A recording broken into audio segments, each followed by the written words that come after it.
Hello friends, இன்னைக்கு நம்ம வீடியோவில் எடி கரண்ட்டை பற்றி தான் பார்க்க போகிறோம். ஃபஸ்ட்டு எடி கரண்டோட டெஃபினேஷனை பார்த்துடலாம். அதோட டெஃபினேஷன் என்னன்னா, eddy current or loop of electrical current induced within the conductor by a changing magnetic field in the conductor. என்ன ஃப்ரெண்ட்ஸ், ஒன்றுமே புரியல, புரியுற மாதிரி பொறுமையாக சொல்கிறேன், ஃபுல்லாக வீடியோவை பாருங்கள். ஃபஸ்ட்டு அதுக்கு முன்னாடி உங்களுக்கு ஃபேரடேஸ் லானா என்னன்னு தெரியணும். ஃபேரடேஸ் லானா என்னன்னு பார்த்தீங்கன்னா, whenever a conductor is placed in a very magnetic field, an EMF get induced across the conductor.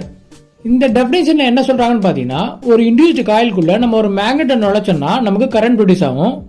அந்த கரண்ட் எப்படி ப்ரொடியூஸ் ஆகுதுன்னு பாத்தீங்கன்னா, நம்ம மேக்னெட்டை இந்த இன்டியூஸ் காயில் கிட்ட கொண்டு வரும்போது பாத்தீங்கன்னா, அந்த மேக்னெட்ல இருந்து வர மேக்னெட்டிக் ஃபீல்ட் இந்த இன்டியூஸ் காயில் உள்ள இருக்கிற எலக்ட்ரான்ஸை தள்ளும், அதாவது எலக்ட்ரான்ஸை புஷ் பண்ணும்.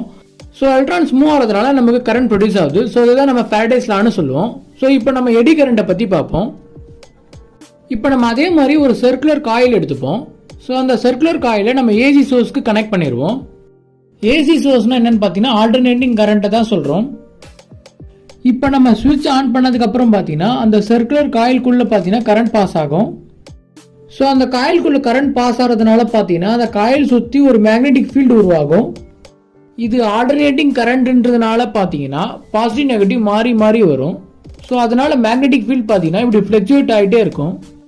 இப்போ நம்ம ஒரு ரெக்டாங்குலர் காயில பார்த்தீங்கன்னா இது பக்கத்தில் வைப்போம்.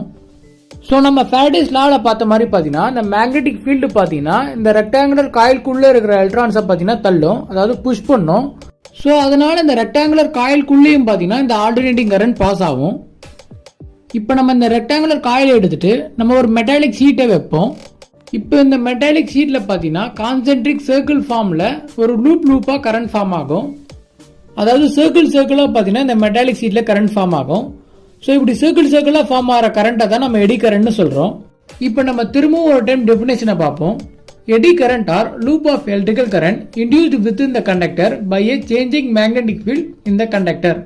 என்ன ஃப்ரெண்ட்ஸ், இப்போ உங்களுக்கு இந்த டெஃபினேஷன் புரியுதா? ஸோ ஓகே ஃப்ரெண்ட்ஸ், உங்களுக்கு இந்த வீடியோட எடி கரண்ட்டை பற்றி புரிஞ்சிருக்கும் நம்புறேன். உங்களுக்கு இந்த வீடியோ பிடிச்சிருந்தால் லைக் பண்ணுங்கள், ஷேர் பண்ணுங்கள், சப்ஸ்கிரைப் பண்ணுங்கள். தேங்க்யூ.